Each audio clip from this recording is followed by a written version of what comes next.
Halo semuanya, selamat datang di chapter 5 modul Behavioral Finance Stockbit Academy. Masih bareng saya Dodi dan di chapter ini kita akan membahas soal pentingnya Behavioral Finance bagi seorang investor.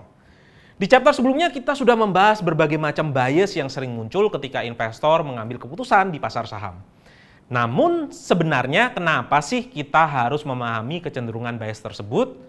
Behavioral Finance relevan dalam menganalisis pasar saham ketika market mengalami anomali seperti bubble dan market crash.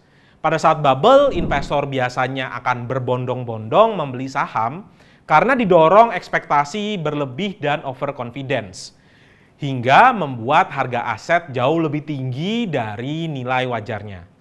Namun, ketika ekspektasi tersebut tidak menjadi kenyataan dan rasa percaya diri investor menurun, mereka akan ramai-ramai menjual sahamnya. Bubble tersebut bakal pecah dan menjadi market crash. Nah, dengan mempelajari behavioral finance, kita dapat memahami bagaimana sebenarnya pasar saham bekerja di dunia nyata. Dalam hal ini, pergerakan harga saham seringkali dipengaruhi oleh aspek psikologis dan sosial, alih-alih pemodelan yang rasional. Seperti yang dijelaskan dalam teori pasar efisien atau efficient market hypothesis atau yang nanti kita singkat dengan EMH. EMH dikembangkan pada tahun 70-an oleh Eugene Fama, seorang ekonom kondang dari Amerika Serikat. Bahkan Fama sempat mendapatkan Nobel Ekonomi pada tahun 2013 atas jasa-jasanya mengembangkan teori ini dan beberapa teori lain yang mempengaruhi pasar saham. Teori pasar efisien adalah teori yang menyatakan bahwa harga saham sudah mencerminkan semua informasi yang tersedia di pasar. Jadi misalnya ada informasi baru terkait saham tertentu, maka harga sahamnya bakal langsung menyesuaikan dengan informasi tersebut. Kalau informasinya positif, harga sahamnya bakal naik, begitu pula sebaliknya.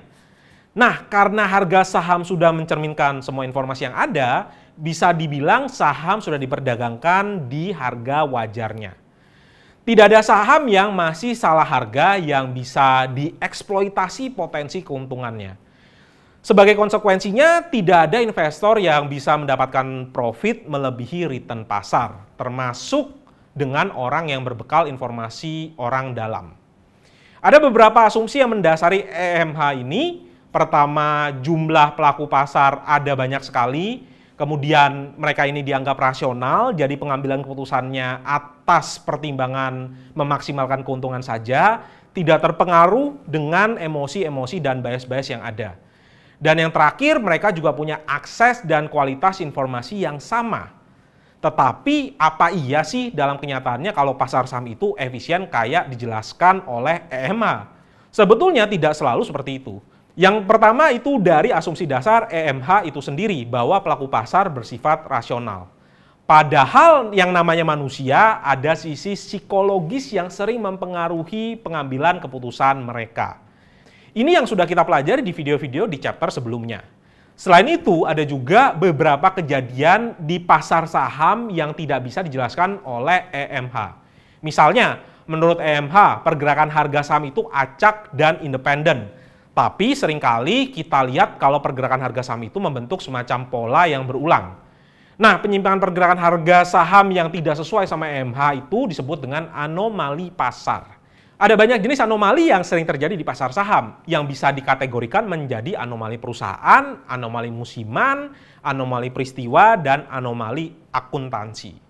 Kita bakal bahas beberapa anomali yang paling populer dan paling sering terjadi di pasar saham. Nah, yang pertama itu adalah anomali perusahaan. Contohnya itu adalah perusahaan yang ukurannya lebih kecil, biasanya kinerjanya cenderung lebih baik dibandingkan perusahaan yang besar. Ini juga dipengaruhi ukuran relatif ya, selain karena potensi pertumbuhan perusahaan kecil biasanya lebih terbuka. Ilustrasinya PTA dan PTB yang perbandingan ukurannya misalnya 1:10. Misal pendapatan PTA itu adalah 1 triliun, berarti pendapatan PTB adalah 10 triliun. Buat sama-sama tumbuh 10%, PTA cuma butuh tambahan pendapatan 100 miliar. Sedangkan PTB butuh tambahan 1 triliun. Apalagi kalau kebetulan PTB ini perusahaannya sudah cukup mapan, potensi pertumbuhannya sudah lebih terbatas. Kedua, ada anomali musiman. Ini yang paling terkenal dari sekian banyak anomali. Contohnya adalah window dressing. fenomena kenaikan harga saham pada akhir tahun. Ini sering dikaitkan dengan aktivitas manajer investasi untuk mempercantik portfolio yang dikelola dengan menjual saham yang mengalami kerugian dan membeli saham yang harganya dalam tren kenaikan. Dengan begitu, kinerja portfolio akan tampak memberikan return yang tinggi.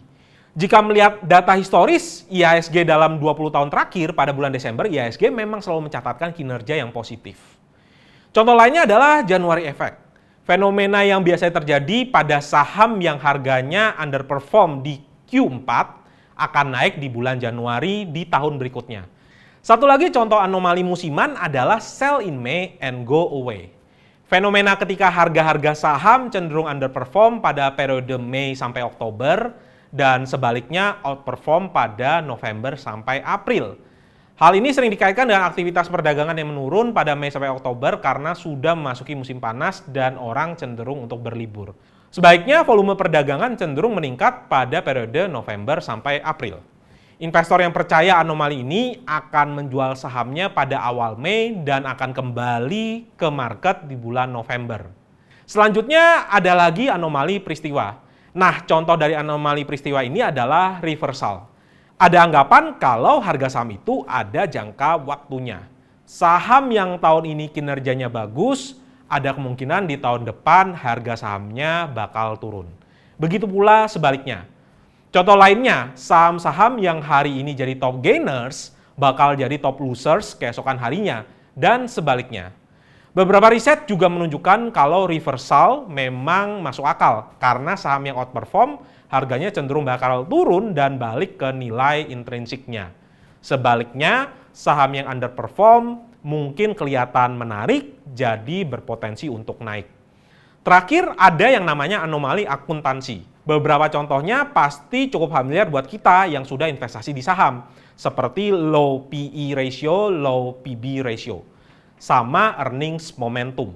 Menurut asumsi EMH, semestinya tidak ada saham yang valuasi PE maupun PB yang undervalued karena semua saham sudah berada di harga wajarnya. Namun dalam kenyataannya terdapat saham yang rasio PE ataupun PB-nya yang rendah, misalnya di bawah rata-ratanya, sehingga dapat menarik banyak investor untuk membelinya. Jadi harga bisa naik dan memberikan excess return lebih dari pasar. Kesimpulannya, teori EMH memang sangat populer di masanya, bahkan sampai sekarang. Tapi kelemahannya terletak di asumsi kalau investor itu selalu rasional. Behavioral finance menunjukkan hal yang sebaliknya, bahwa sisi psikologis juga ngaruh loh ke dalam pengambilan keputusan investasi seseorang. Akhirnya, kita sudah sampai di akhir modul Behavioral Finance dan semoga pembelajaran di modul ini bisa bantu kamu bikin keputusan investasi yang lebih cermat ya.